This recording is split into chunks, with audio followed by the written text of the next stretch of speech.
Muito bem, gente. Hoje nós vamos olhar um pouco a questão de como que a gente relaciona cubos booleanos com mapas de Carnot. E depois como que nós podemos representar os bits de tanto faz ou don't care nos mapas de Carnot. As referências são unidade 3 do Roth, capítulo 2 do CATS, as seções 2.5.2 e 2.5.3.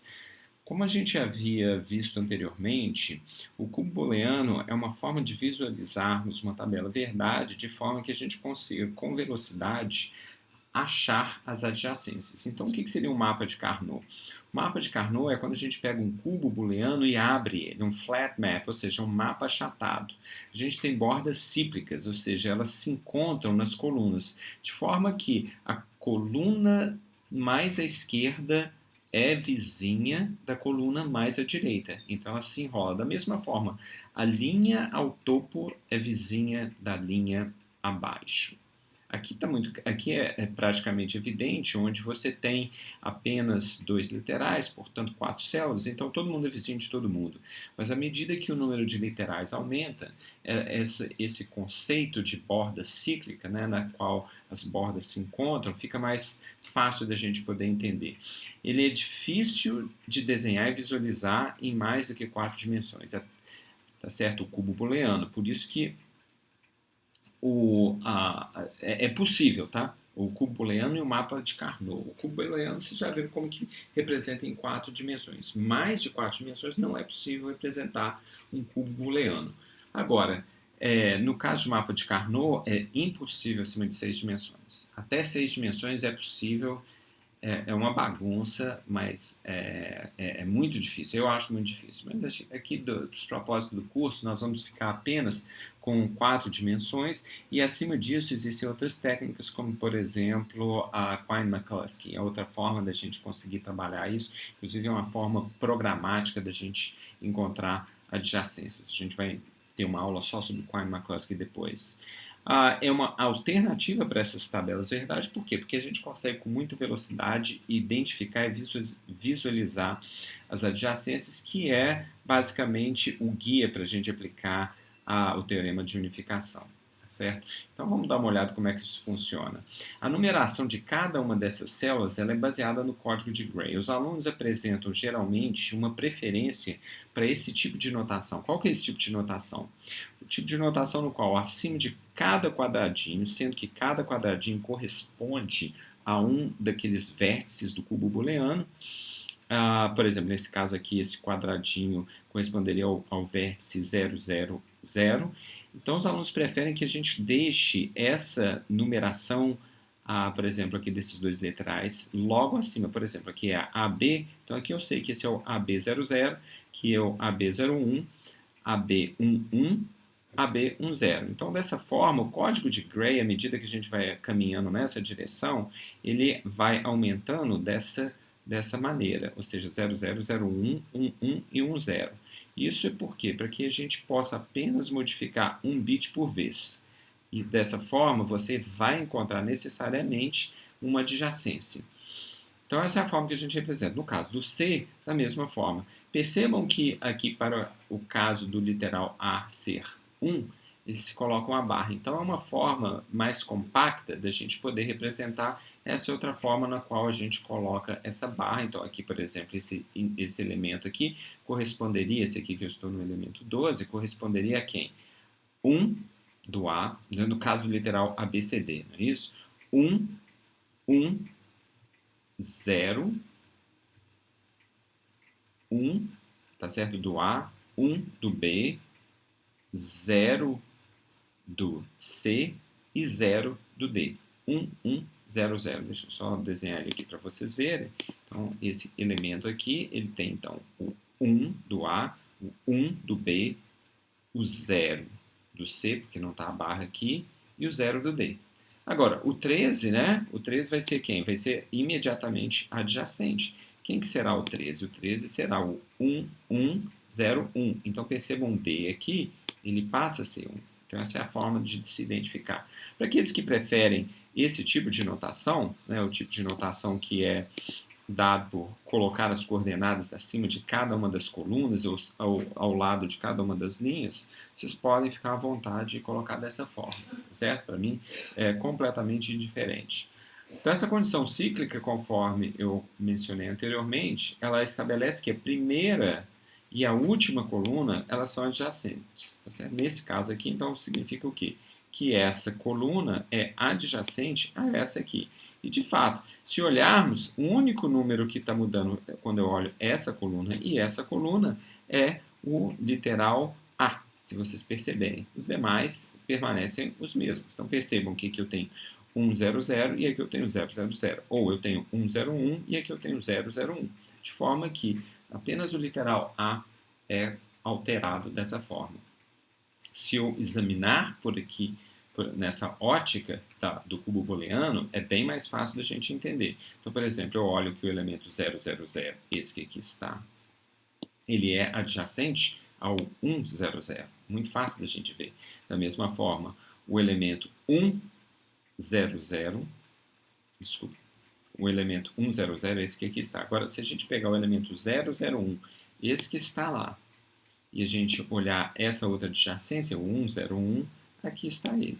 Então, o cubo booleano ajuda a gente a enxergar isso aqui como forma de como essas condições cíclicas se estabelecem, certo? Então, vamos dar agora uma geral para a gente ver como que isso aqui funciona, né?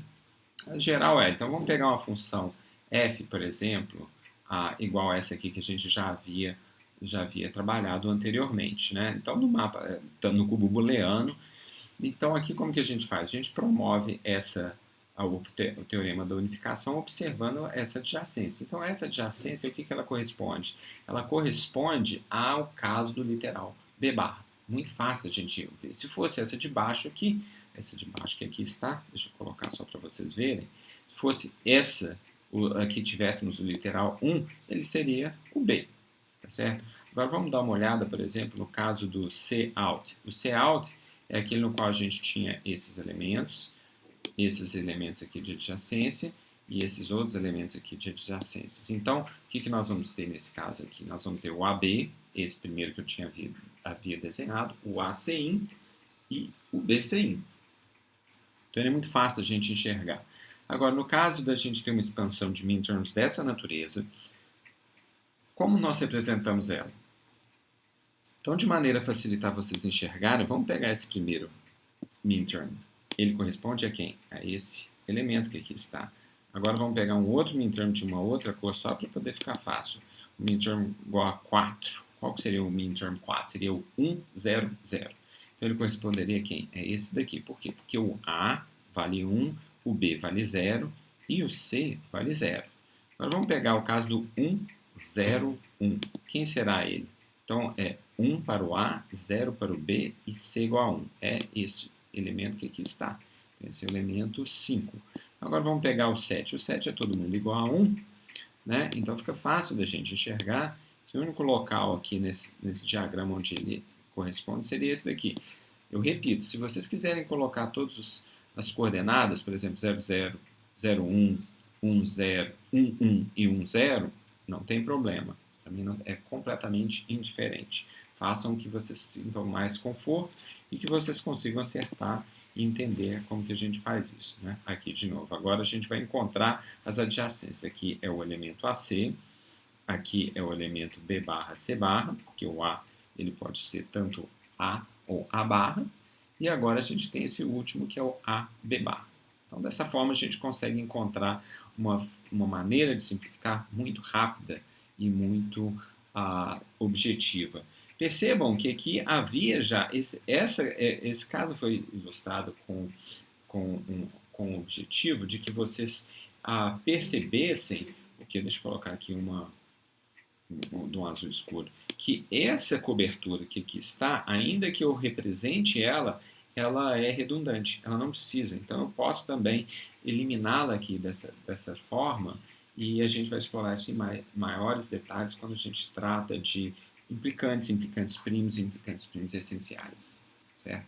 A gente pode fazer isso. Para a gente pegar o complemento da função, basta a gente fazer as coberturas dos zeros com os devidos subcubos. Subcubos, relembrando, né, da aula de cubo booleano, ele pode ser um cubo booleano, um subcubo de dimensão 0, que seria, por exemplo, um único elemento, ou um cubo booleano de dimensão 1, que seria um parzinho de 2 aqui, ou um cubo booleano de dimensão 3, de dimensão 2, que seria um quadradinho, e aqui nesse caso um cubo booleano de dimensão 4 seria todos esses elementos. Então, vamos pegar mais exemplos aqui. Por exemplo, nesse caso de cá, nós temos um subcubo de dimensão 2, que ele é representado, deixa eu colocar aqui de uma cor ciano, né? Colocar esse cubo booleano aqui, ele está. Aqui está ele, né? O cubo booleano que corresponde ao literal A. É esse que aqui está. Para esse caso de cá, nós temos aquele que a gente havia observado anteriormente, nós temos esses dois subcubos booleanos de dimensão 1, tá certo? A gente tem esse e tem esse outro de cá. A gente não precisa representar o outro. E agora, se eu pegar o f barra, ou seja, se eu pegar esse termo daqui e esse outro termo de cá, a gente representa o f barra dessa função de cima aqui. Então, vejam os minterms de cima e aqui é a função simplificada. Então, percebam como é simples, utilizando o mapa de Carnot, procedemos com essa questão. Então, comparando com quando a gente utiliza os teoremas de álgebra booleana, vejam como que isso aqui é bem mais complexo para a gente poder representar, por exemplo, o caso do f barra de uma função como essa daqui. Olha o número de operações que nós temos de seguir aqui para poder trabalhar, né? Então, você aplica De Morgan 3 vezes, a lei de distributividade, depois a complementariedade de identidade e aplica ela novamente, de forma que, por fim, a gente consegue chegar. Sendo que, se você ver no diagrama, né, no mapa de Carnot, a forma de ver isso é muito mais rápida. Agora, a questão é, como que a gente mapeia mapa de Carnot no caso do cubo booleano? Vamos pegar esse caso 4D, é um caso um pouquinho mais complexo, mas o primeiro ponto que eu quero chamar a atenção de vocês aqui, vamos pegar uma caneta verde aqui para vocês poderem observar esse caso desse literal C igual a 1 que está aqui. Então, onde que vai ficar esse literal C igual a 1? Se vocês observarem aqui no cubo booleano, onde que ele vai aparecer? Ele vai aparecer em todas essas coordenadas. Olha aqui o C igual a 1, certo? Então, aqui está ele. É assim que a gente consegue enxergar. Agora vamos para um outro caso aqui. Tem mais adjacências aqui que a gente pode explorar. Vamos pegar mais uma outra adjacência, por exemplo, essa adjacência aqui, ó, que a gente tem. Vamos pegar ela aqui, vamos ver. Ela corresponderia ao A barra, por exemplo, né? Essa é uma que a gente poderia pegar. Eu não sei se ela é melhor, não. Tá? Mas ela poderia ser o A barra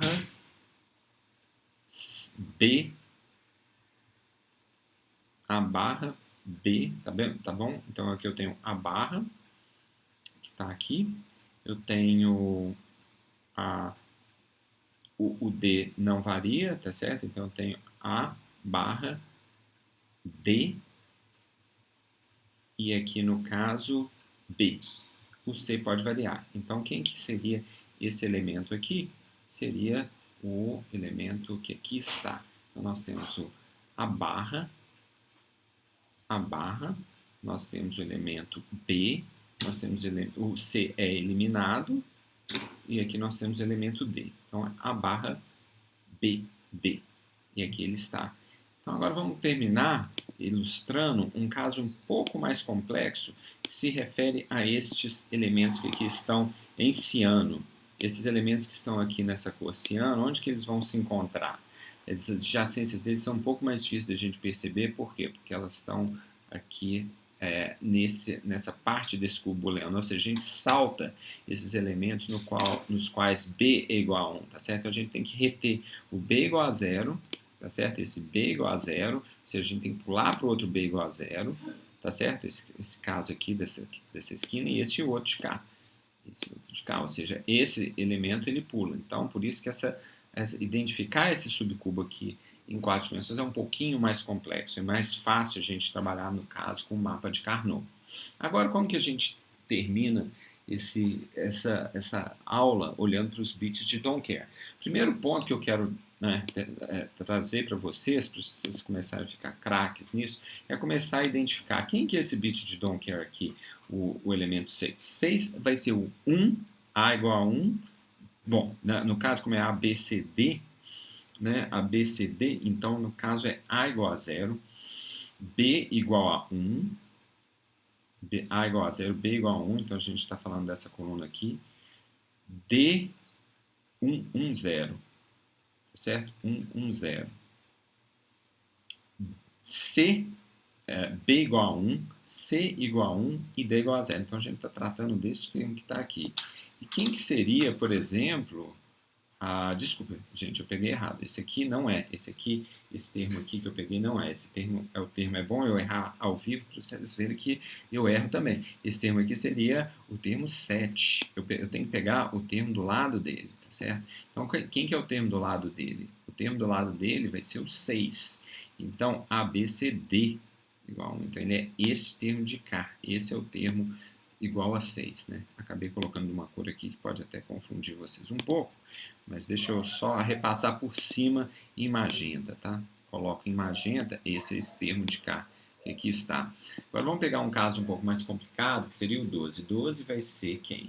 12 vai ser o 1, 1, 0, 0, ou seja, A igual a 1, vamos pegar uma outra cor aqui, A igual a 1, ou seja, é essa coluna, B igual a 1, continuo nessa coluna, 0, ou seja, C e D iguais a 0. Então, a gente está olhando para esse elemento aqui, é este elemento que está aqui. Vamos terminar agora com o caso de uma outra cor, né, de verde, o 13, né, que vai ser esse termo que está aqui. Vai ser 1101, que é esse termo de cá, tá certo? Então, com isso, a gente completa a nossa identificação dos don't cares. Agora, o que a gente vai fazer? O que nós vamos fazer agora aqui escrevendo quais são os literais correspondentes. Agora a gente vai fazer o seguinte, então, a forma de nós simplificarmos, como vocês viram aqui, como que a gente faz? A gente pegou esses dois pontos aqui, a gente pegou esse conjunto, certo? A gente não está explorando os bits de don't care, que seria o A barra D,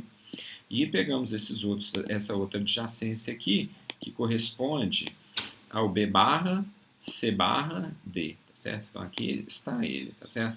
A barra, ou seja, eu estou do lado de cá, desculpa, a barra não sai, né? Desculpa, o A ele é o que é eliminado, né? Então eu tenho o B barra, porque eu estou nessa coluna e nessa coluna, eu tenho o C barra, porque eu estou nessa linha, e o D, porque ele está sendo completado tanto nessa linha aqui também. Então aqui está ele. Então agora vamos ver, a gente consegue utilizar os bits de don't care para poder explorar esse processo de simplificação. Percebam bem, essa aqui é aquela expressão que a gente tem quando a gente trata utilizando apenas os bits iguais a 1. A gente não está trabalhando com os bits de don't care. Então, vou deixar em azul qual que foi mesmo o processo de simplificação. Seria esse termo de cá. E agora eu vou pegar um ciano aqui para ficar todo nesses tons de azul. Quais vão ser ele? E o outro seria este de cá e este de cá. Esse último correspondendo a esse min-term, não é bem nem min-term, né? Na verdade é esse termo que aqui está. E esse aqui é o outro termo. Agora, como que a gente pode utilizar os bits de don't care? Então, o ponto que a gente vai fazer é o seguinte, a gente vai explorar, por exemplo, essa linha que está aqui. Por quê? Porque com isso nós vamos conseguir, bom, então repetimos aquele termo de cima, mas agora a gente pega essa outra linha aqui, ou seja, a gente consegue eliminar mais um literal, que no caso seria o B barra. Então, com isso, em vez de a gente utilizar um cubo de uma dimensão, que era esse aqui, o B barra, C barra, D, a gente elimina o B barra, e aí tem um cubo de duas dimensões. Com isso, a gente cobre esse nó, fica uma redução ainda maior, tá certo? Então, aqui corresponderia a esse termo. Dessa forma, a gente... Bom, e os demais? Como ele tanto faz, em vez de assumir que ele seja 0, em vez de assumir que ele seja 1, ele assume que ele seja igual a 0, porque o que a gente quer é diminuir o número de termos e de literais nas nossas expressões. Então, com isso, a gente termina essa aula na qual a gente explorou a conexão entre mapas de Carnot e cubos booleanos e como a gente representa os bits de don't care, né, os casos de don't care, dentro de um mapa de Carnot. Muito obrigado.